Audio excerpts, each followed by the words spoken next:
नमस्कार मित्रों, पीसीआई हिंदी ज्ञान में एक बार फिर से आपका हार्दिक अभिनंदन और स्वागत है। दोस्तों, आपका अपना YouTube channel Hindi PCI Hindi ज्ञान आप लोगों के लिए बहुत ही हिंदी व्याकरण की सरल भाषा में महत्वपूर्ण क्लासें आप लोगों को उपलब्ध करवा रहा है। और ऑफलाइन क्लासों के लिए पीसीआई क्लासेज अजीतगढ़ में आप संपर्क कर सकते हैं, जिसके तहत आप लोगों को बहुत ही शानदार तैयारी आप लोगों को मिल सकती है प्रत्येक सब्जेक्ट में। यहाँ पर अपन हिंदी व्याकरण पढ़ रहे हैं और हिंदी व्याकरण का टॉपिक चल रहा है क्रिया। तो मित्रों, एक बार फिर से हम देख लेते हैं कि क्रिया क्या है। ये कल क्लास में हम डाल चुके हैं। क्रिया कार्य का होना, कार्य का होना या करना। जहां पर कार्य का होना या करना पाया जाता है उसको क्रिया कहते हैं। और प्रत्येक क्रिया किसी न किसी धातु रूप से बनी हुई होती है। और धातु रूप निकालने के लिए हम पढ़ चुके हैं कि कर्ता के स्थान पर तू लगाएंगे और वाक्य को क्या बना देंगे। यहां पर वाक्य को आज्ञार्थक बना देंगे। क्रिया के स्थान पर जो शब्द प्राप्त होगा वही शब्द अपने क्रिया का धातु रूप मान लिया जाएगा। मित्रों, एक वाक्य के माध्यम से हम समझने का प्रयास करते हैं। जैसे आपके सामने लिखा हुआ है, मोहन किताब पढ़ रहा है। पढ़ रहा है या मान लो मोहन किताब पढ़ता है, ऐसा मान लो आपके सामने ये वाक्य प्रयुक्त हुआ है। अब इस वाक्य में क्रिया का धातु रूप क्या होगा, आपके सामने ऐसे विकल्प आ सकते हैं दोस्तों। जैसे क्रिया का धातु रूप पूछा गया है, पढ़ना होगा, पढ़ाई होगा, पढ़ होगा या पढ़ाया होगा। आपसे पूछ लिया जाए कि बताइए इस वाक्य में क्रिया का धातु रूप क्या है। तो धातु रूप निकालने के लिए देखिए, मोहन यहां करता है, मोहन के स्थान पर हम तू लगाएंगे और वाक्य को आज्ञार्थक बनाएंगे। तू किताब पढ़। तो यहां पर क्रिया के स्थान पर हमें क्या प्राप्त हुआ, पढ़। तो इसका सही उत्तर क्या रहने वाला है दोस्तों, पढ़ रहने वाला है। ऐसे कितने ही अनगिनत वाक्यों का हम धातु रूप निकाल सकते हैं। और जिस क्रिया के जहां पर जिस वाक्य के अंत में अगर था, थी, थे, हैं, हूं ऐसे शब्दांश आते हैं तो वहां पर होना क्रिया मानी जाती है। कौन सी क्रिया मानी जाती है दोस्तों, होना। जैसे वह अध्यापक था। अब यहां पर था आ गया है, कोई क्रिया नहीं है, तो यहां पर दोस्तों होना क्रिया है और होना क्रिया में हो धातु रूप होता है। ऐसे हम पिछली क्लास में पढ़ चुके हैं। आज चलते हैं कि क्रिया क्या है और क्रिया के कितने रूप हो सकते हैं। क्रिया के मूलतः 3 भेद स्वीकार किए जाते हैं। यहां पर मित्रों एक आता है कर्म के आधार पर, कर्म के आधार पर क्रिया। दूसरा भेद इसमें आता है प्रयोग के आधार पर क्रिया, प्रयोग के आधार पर क्रिया। और एक आता है मित्रों काल के आधार पर क्रिया, आधार पर क्रिया। अब यहां पर विभिन्न प्रकारों को हम अलग अलग प्रकार से पढ़ने वाले हैं। तो मित्रों, आज क्रिया का पहला प्रारूप चलेगा यहां पर कर्म के आधार पर क्रिया। फिर कर्म से हम पढ़ेंगे प्रयोग के आधार पर क्रिया कौन सी होती है और काल के आधार पर क्रिया कौन सी होती है। इसको हम कर्म से पढ़ने वाले हैं। तो दोस्तों, आज हम पढ़ने वाले हैं कर्म के आधार पर, कर्म के आधार पर क्रिया के भेद, क्रिया के भेद पढ़ने वाले हैं। मित्रों, ये प्रश्न रीट में भी आया था कि कर्म के आधार पर क्रिया का कौन सा प्रारूप है या कौन सा नहीं है। तो कर्म के आधार पर क्रिया के 2 प्रारूप ग्रहण किए जाते हैं। कितने प्रारूप मित्रों, 2 प्रारूप। सीधा सा प्रश्न पूछा जा सकता है कि कर्म के आधार पर क्रिया के कितने भेद माने जाते हैं या कर्म के आधार पर क्रिया के कितने प्रारूप होते हैं। तो इसका सही उत्तर क्या होगा दोस्तों, 2 रहने वाला है। यहाँ पर एक तो आएगा मित्रों अकर्मक क्रिया और दूसरा रहने वाला है यहाँ पर सकर्मक क्रिया। तो बताइए दोस्तों, कर्म के आधार पर क्रिया के कितने भेद हो चुके हैं, 2 हो चुके हैं। एक तो मित्रों कौन सा, अकर्मक, और दूसरा कौन सा है, सकर्मक रहने वाला है। अब किन वाक्यों में क्रिया अकर्मक होती है और किन वाक्यों में क्रिया सकर्मक होती है, ये हम वाक्य में प्रयोग करेंगे, वहां पर ये पता चलेगा। मित्रों कोई जरूरी नहीं है कि किसी क्रिया को वाक्य में प्रयोग करके ही पूछा जाए कि बताओ कि अकर्मक वाक्य है कि सकर्मक है। मूलतः क्रिया को भी पूछा जा सकता है, कोई भी क्रिया दे देंगे और वहां पूछा जाएगा कि बताओ यहाँ पर ये क्रिया किस प्रकार की क्रिया है। तो यहाँ पर जैसी क्रिया प्रयुक्त होगी वैसा ही वाक्य बन जाएगा। मतलब जिस वाक्य में अकर्मक क्रिया का प्रयोग होगा तो वह वाक्य स्वतः ही अकर्मक बन जाएगा, और जिस वाक्य में सकर्मक क्रिया का प्रयोग होगा वह वाक्य सकर्मक क्रिया रहने वाला है।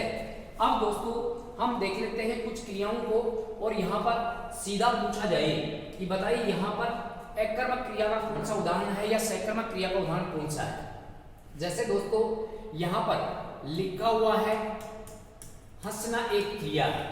हंसना क्या है, क्रिया है। एक लिखा हुआ है पढ़ना, एक लिखा हुआ है वाक्य में मान लो यहां पर लिखना, और एक लिखा हुआ है मान लो मित्रों यहां पर देखना। अब आपको सीधा पूछ लिया गया, प्रश्न सीधा पूछा गया है कि बताइए इन 4 क्रियाओं में से कौन सी क्रिया इनमें अलग है या कौन सी क्रिया अकर्मक रहने वाली है या इनमें कौन सी क्रिया सकर्मक है। तो दोस्तों इन 4 क्रियाओं में एक अलग है और 3 एक जैसी है। बात करें तो ये 3 क्रियाएं होती हैं सकर्मक। कैसी होती है मित्रों, सकर्मक होती है, और एक क्रिया होती है कैसी, अकर्मक होती है। अब सीधा हम ऐसी क्रिया का उत्तर निकालना चाहिए कि सीधा यहाँ पर सकर्मक और अकर्मक क्रिया की कैसे पहचान करने वाले हैं, किस प्रकार से इनकी पहचान करें। तो दोस्तों यहाँ पर ये 4 हैं, इन 4 से पहले हम एक शब्द लगाकर देख सकते हैं क्या, और क्या लगाने से हमें कोई संभावित उत्तर मिल जाए। तो वहां पर सकर्मक क्रिया होती है और कोई संभावित उत्तर नहीं मिले तो क्रिया अकर्मक रहने वाली है।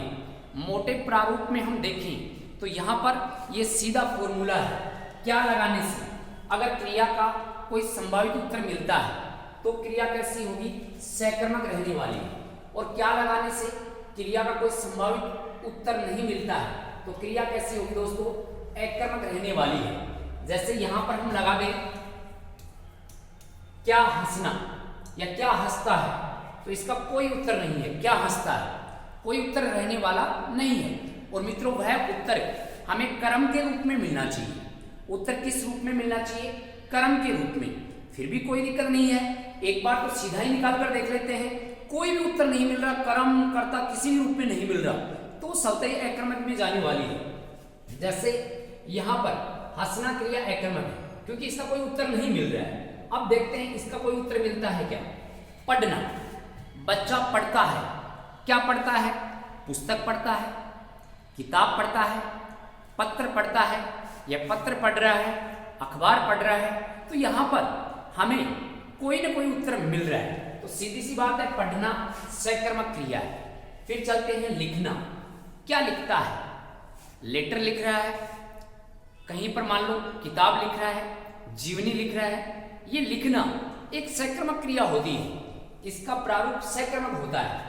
फिर आता है मित्रों देखना, क्या देखता है, तो वहां पर फिल्म देखता है, कोई दृश्य देख रहा है, ऐसे ही कोई खेल देख रहा है, तो वहां पर देखना एक सकर्मक क्रिया है। तो मित्रों मोटे रूप से अगर हम निकालना चाहें तो ऐसे अकर्मक और सकर्मक क्रिया को हम निर्धारित कर सकते हैं। तो यहाँ पर दोस्तों 3 क्रियाएं सकर्मक है और एक क्रिया इनमें अकर्मक रहने वाली है।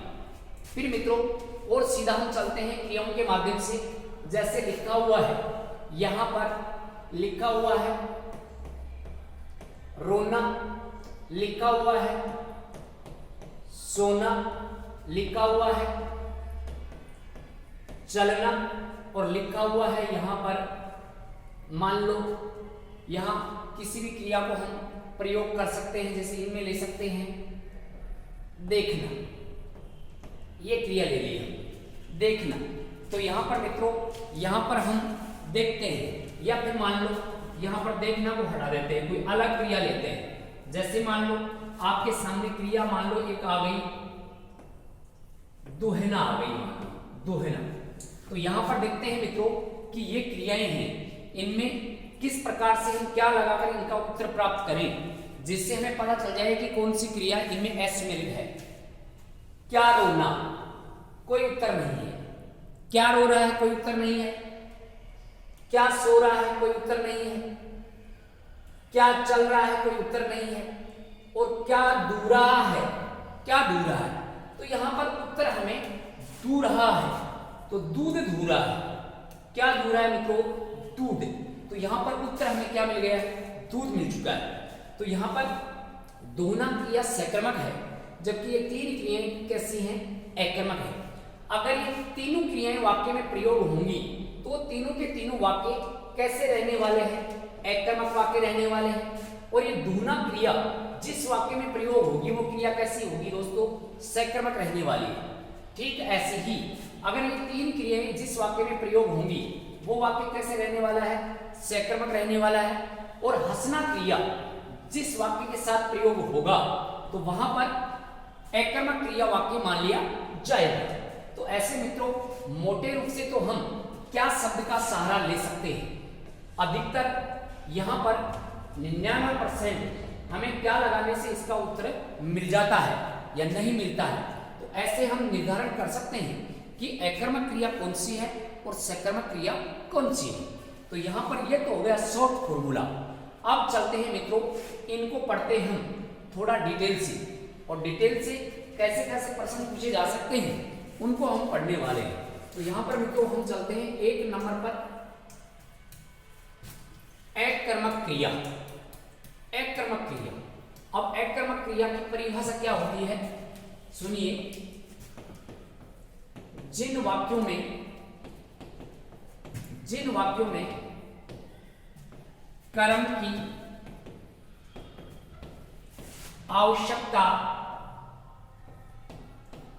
आवश्यकता नहीं होती। किसकी आवश्यकता नहीं होती मित्रों, कर्म की आवश्यकता नहीं होती, अर्थात बिना कर्म के ही वाक्य का भाव स्पष्ट हो जाता है, तो वहां पर एककर्मक क्रिया होती है।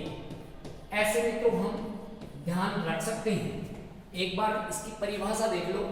एककर्मक क्रिया कहां पर होती है, एककर्मक क्रिया जिन वाक्यों में कर्म की आवश्यकता नहीं होती, अर्थात बिना कर्म के ही वाक्य का भाव स्पष्ट समझ में आ जाता है, तो वहां पर वाक्य में क्रिया एककर्मक मानी जाती है। और यहां पर सीधी सी बात है, कोई भी एककर्मक क्रिया अगर जिस वाक्य में प्रयोग होगी वह वाक्य एककर्मक हो जाएगा। कैसा वाक्य हो जाएगा, एककर्मक। जो अभी अभी हमने जाना है, जैसे हंसना लिखा है, सीता हंसती है, बच्चा रोता है, ऐसे वाक्य आते हैं, तो वो वाक्य एककर्मक के अंतर्गत जाते हैं। अब मित्रों इसमें कुछ क्रियाओं के साथ हम वाक्य बना लेते हैं। जैसे लिखा हुआ है सीता हंस रही है, सीता हंस रही है। तो यहां पर दोस्तों हंस रही है ये क्रिया है, और वैसे कर्म भी इसमें नहीं लिखा है। तो हम देख लेते हैं कि ये कैसी क्रिया है या किस प्रकार का वाक्य है। यहां पर हम क्या लगा कर देखें तो इसका उत्तर हमें कर्म के रूप में कुछ भी नहीं मिल रहा है। सीता हंसती है, यहां लगा दें सीता क्या हंसती है, तो इसका कोई उत्तर है क्या, नहीं है। तो ये वाक्य स्वतः ही एककर्मक क्रिया के अंतर्गत चला जाएगा। ऐसे ही मित्रों हम अन्य वाक्य की तरफ चलें तो ऐसे ही वाक्य और भी हो सकते हैं, जैसे वह रो रहा है, वह रो रहा है। क्या रो रहा है? कोई उत्तर नहीं है। फिर भी मान लो आप लोग विद्वान हो, ऐसे निकाल लो क्या रो रहा है कि सर वह रो रहा है। कोई बात नहीं, हमने उत्तर निकाल लिया वह रो रहा है, लेकिन वह यहां पर कर्म है क्या? नहीं, वह यहां पर करता है। वह यहां पर क्या है दोस्तों? करता है। हमें उत्तर मिलना चाहिए कर्म के रूप में। किस रूप में दोस्तों? कर्म के रूप में। तो वाक्य सकर्मक होगा, और कर्म के रूप में कोई उत्तर नहीं मिलता है तो वाक्य अकर्मक रहने वाला है। आपके सामने लिखा हुआ है।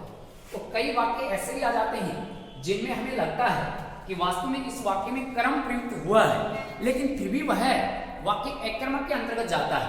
क्यों? क्योंकि उस वाक्य में वो क्रिया अकर्मक प्रयुक्त हुई है, और जिस वाक्य में क्रिया अकर्मक प्रयुक्त होगी तो उसमें किसी प्रकार के शब्द लिखे हुए हों, वह वाक्य अकर्मक ही माना जाता है। जैसे इसी प्रकार का उदाहरण है, पक्षी आकाश में उड़ रहा है, ऐसे मान लो लिखा है वाक्य।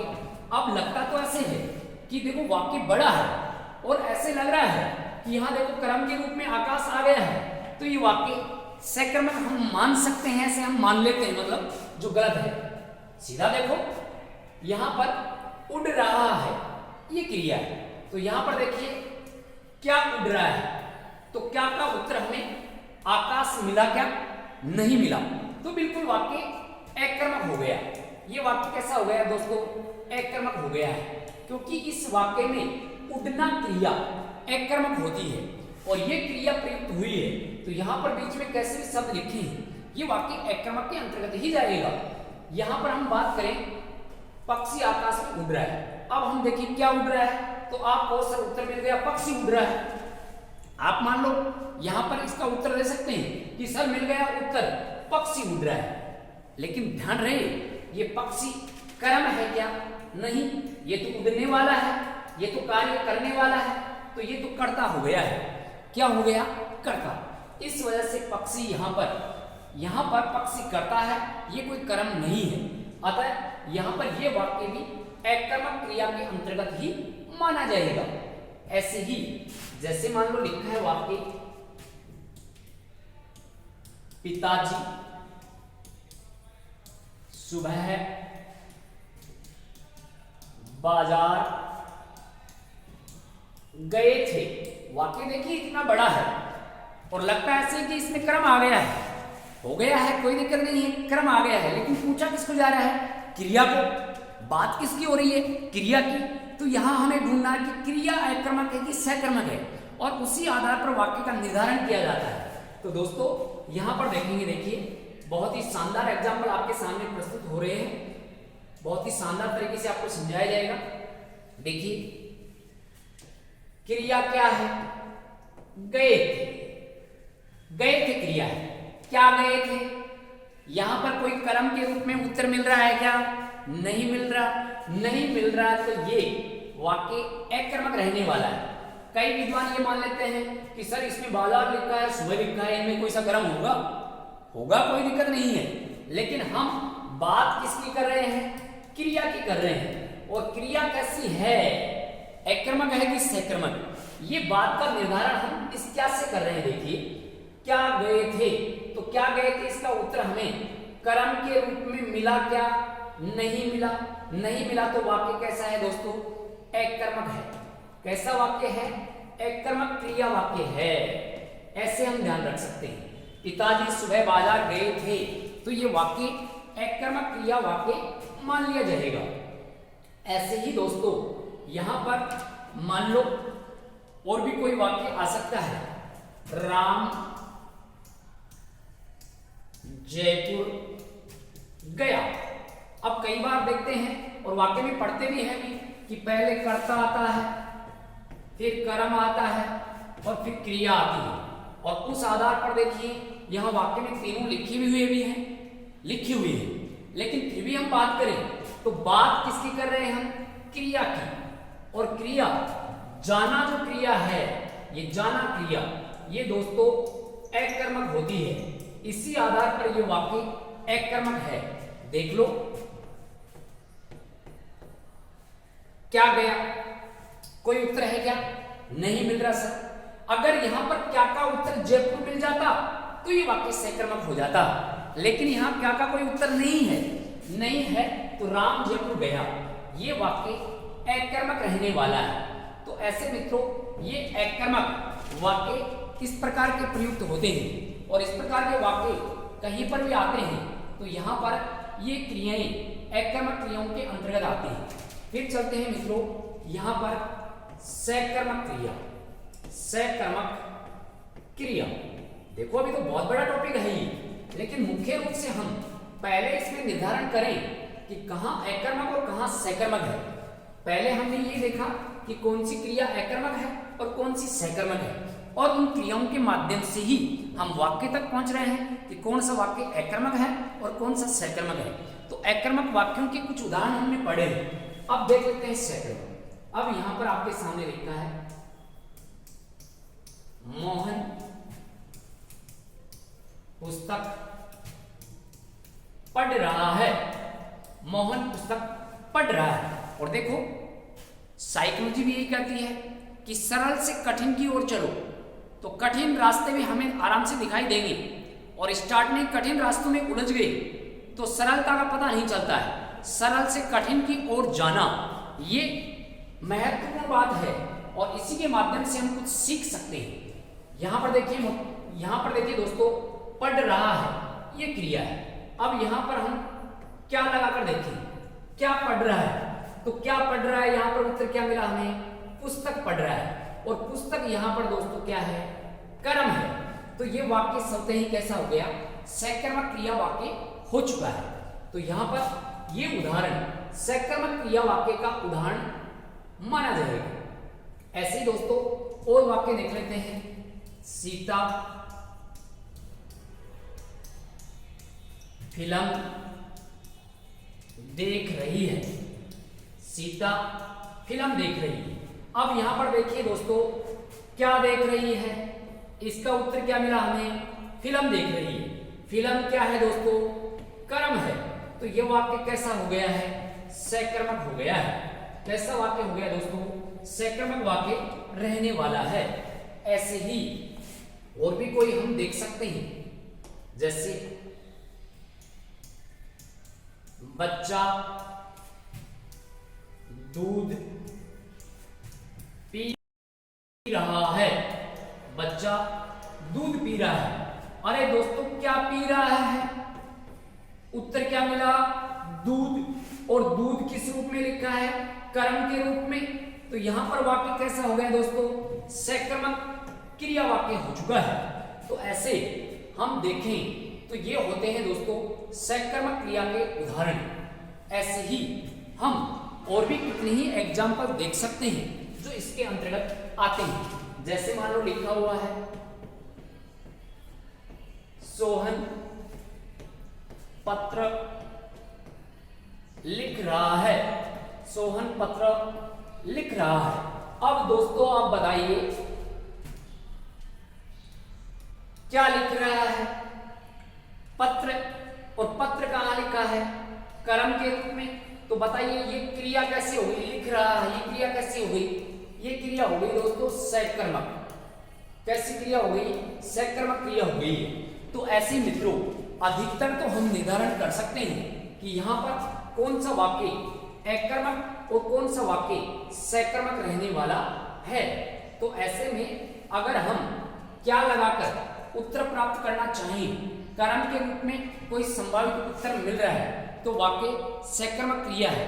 अब देखिए, चलो देखते हैं इसके अलावा और भी वाक्य बनाते हैं। देखिए जैसे लिखा हुआ है वह खेल रहा है।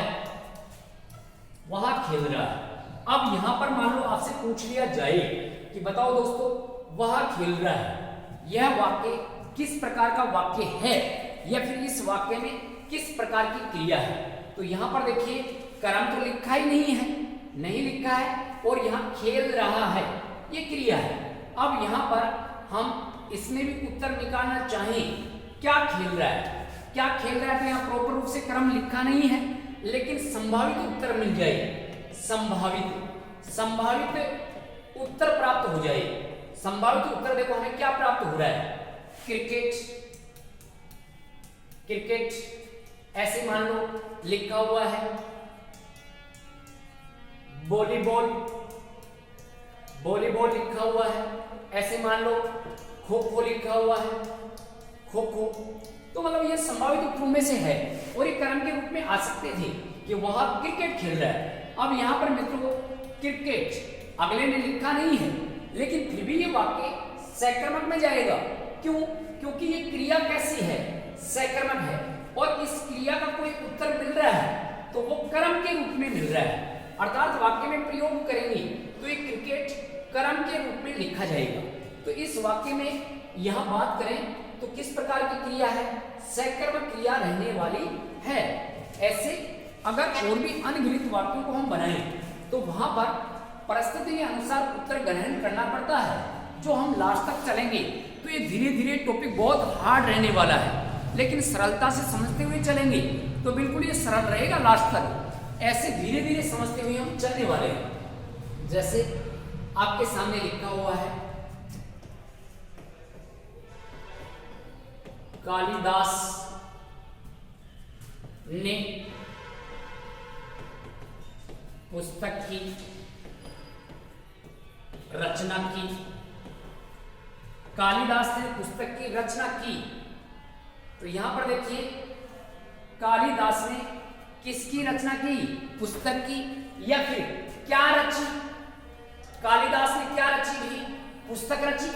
तो पुस्तक क्या है दोस्तों, कर्म, और रचना क्या है, रचना क्रिया कैसी है, सकर्मक रहने वाली है।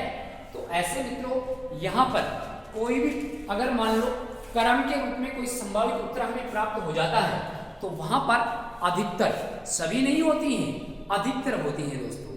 क्योंकि सभी हो जाएंगे फिर तो क्या ही है, कोई भी पढ़ेगा नहीं, केवल क्या को याद कर लेगा, इसीलिए ये हार्ड है। लेकिन ध्यान रहे यहां पर 90% से ज्यादा ये क्या से निर्धारण हो जाता है, 10% में क्या से निर्धारण नहीं होता। कहां कहां नहीं होता वो हम आगे धीरे धीरे पढ़ने वाले हैं। केवल आप इतना ध्यान दीजिए कि कौन सी क्रिया अकर्मक है और कौन सी क्रिया सकर्मक है। ऐसे हम बात करें तो सीधा फॉर्मूला है कि जिन वाक्यों में क्रिया से पहले क्या लगाकर देखें, कर्म के रूप में कोई संभावित उत्तर मिल जाए या वहां पर कर्म लिखा है वो मिल गया तो सकर्मक क्रिया रहने वाली है। जैसे क्या रची, पुस्तक रची। ऐसे हम बात करें क्या खेल रहा है, क्रिकेट खेल रहा है। क्या लिख रहा है, पत्र लिख रहा है। क्या पी रहा है, दूध पी रहा है। क्या देख रहा है, फिल्म देख रहा है। क्या पढ़ रहा है, पुस्तक पढ़ रहा है। तो ये सभी वाक्य सकर्मक में जाने वाले हैं। अगर मान लो दोस्तों यहां पर अकर्मक की तरफ चले, क्या गया, कोई उत्तर नहीं है, अकर्मक क्रिया है। क्या गए थे, कोई उत्तर नहीं है, अकर्मक क्रिया है। ऐसी बात करें क्या उड़ रहा है, पक्षी उड़ रहा है लेकिन ये कर्म नहीं करता है, अकर्मक क्रिया है। ऐसे ही वह रो रहा है, क्या रो रहा है, कोई उत्तर नहीं है, अकर्मक क्रिया है। ऐसे सीता हंस रही है, क्या हंस रही है, कोई उत्तर नहीं, तो ये अकर्मक में जाने वाला है। तो ऐसे मित्रों ये अकर्मक क्रिया होती है। अब आपको अकर्मक क्रिया की परिभाषा तो बता दी गई है और सकर्मक के उदाहरण आप लोगों को बता दिए गए हैं, लेकिन सकर्मक क्रिया की परिभाषा नहीं बताई। तो यहां पर देख लो परिभाषा में क्या है, सकर्मक, कर्म सहित, किसके सहित मित्रों, कर्म सहित। अर्थात जिन वाक्यों में, देखना एक बार, जिन वाक्यों में कर्म की आवश्यकता बनी रहती है, जिन वाक्यों में कर्म की आवश्यकता बनी रहती है उन्हें सकर्मक क्रिया वाक्य कहते हैं। वही बात है मित्रों, एककर्मक का ठीक उल्टा है। एककर्मक में जो है वो सकर्मक में नहीं है और सकर्मक में जो है वो एककर्मक में नहीं है। दोनों एक दूसरे के विपरीत हैं। देखो यहाँ पर जिन वाक्यों में कर्म की आवश्यकता बनी रहती है सकर्मक क्रिया है, और जिन वाक्यों में कर्म की आवश्यकता बनी नहीं रहती एककर्मक क्रिया वाक्य होते हैं। और यहाँ पर आपके सामने सीधा फॉर्मूला ध्यान रखना है, क्या लगाने से संभावित उत्तर मिल जाए कर्म के रूप में तो वो सकर्मक क्रिया रहने वाला है, और क्या लगाने से संभावित उत्तर कर्म के रूप में नहीं मिलता है तो वह वाक्य एककर्मक रहने वाला है। तो मित्रों, शॉर्ट वीडियो के माध्यम से आपको थोड़ा आज प्रयास किया है समझाने का कि कहाँ पर क्रिया एककर्मक हो सकती है और कहाँ पर सकर्मक हो सकती है। आपके पास पुस्तक होगी, उसमें आप अभ्यास कीजिए। अधिकतर वाक्यों का निर्धारण क्या लगाने से हो जाएगा और जिन वाक्यों का निर्धारण क्या लगाने से नहीं होगा वो हम अगले वीडियो में पढ़ने वाले हैं कि कहाँ पर ये अपने मुश्किल में डालने वाले वाक्य हैं, और इसी कारण से ये वाक्य ज़्यादा पूछे जाते हैं क्योंकि वो 10% जो हैं वो परेशान करते हैं, और उन 10% को हम कल की क्लास में पढ़ने वाले हैं। कल भी मित्रों अपना टॉपिक रहेगा एककर्मक और सकर्मक, क्योंकि ये बहुत ही अति महत्वपूर्ण टॉपिक है और प्रत्येक एग्जाम के लिए ये टॉपिक अपने लिए बहुत ही अति आवश्यक है। सीखना जरूरी है और सीखेंगे जब इसको समझेंगे, रटने से नहीं। रटने से सारा ज्ञान समाप्त है, सीखने से सारा ज्ञान अपने पास है। तो यहाँ पर हमें समझ समझ के ही आगे कदम बढ़ाना है, और समझ समझ के हम कदम बढ़ाएंगे तो अपने कदम सुरक्षित रहने वाले हैं और अपना भविष्य भी सुरक्षित रहने वाला है। ठीक है मित्रों, आज की क्लास यहीं पर हम समाप्त करते हैं, फिर मिलते हैं अगले वीडियो के साथ में, अगली क्लास के साथ में। तब तक के लिए अपने मित्र, अपने दोस्त को इजाजत दीजिए। धन्यवाद सभी को। जय हिंद, जय भारत।